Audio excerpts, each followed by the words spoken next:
We will guide you through how to change background in Photoshop using Quick Selection tool. Quick disclaimer: skipping a single step will affect your final result, so you need to follow this step-by-step guide carefully. If this guide helpful, don't forget to like and subscribe. First, don't forget to comment if you still need our help or want to ask something, and we will reach you as soon as possible.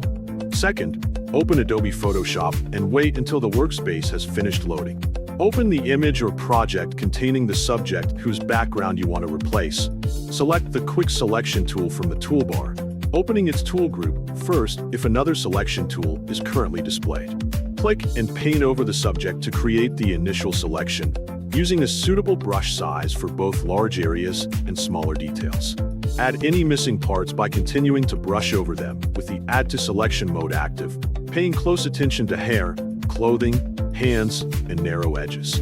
Remove any unwanted selected areas if necessary by switching to Subtract mode and carefully brushing over the background sections that were included accidentally.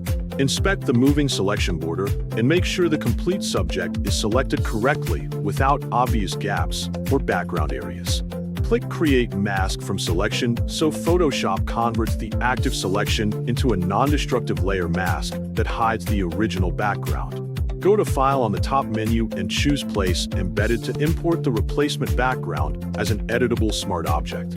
Browse through your computer, select the new background image, and confirm that you have chosen the correct file. Drag the corner handles to resize the background until it covers the entire canvas without leaving empty edges. Then confirm the transformation.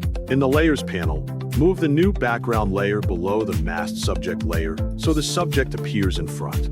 Check the subject's edges and overall composition, refining the mask or repositioning the background if anything looks unnatural.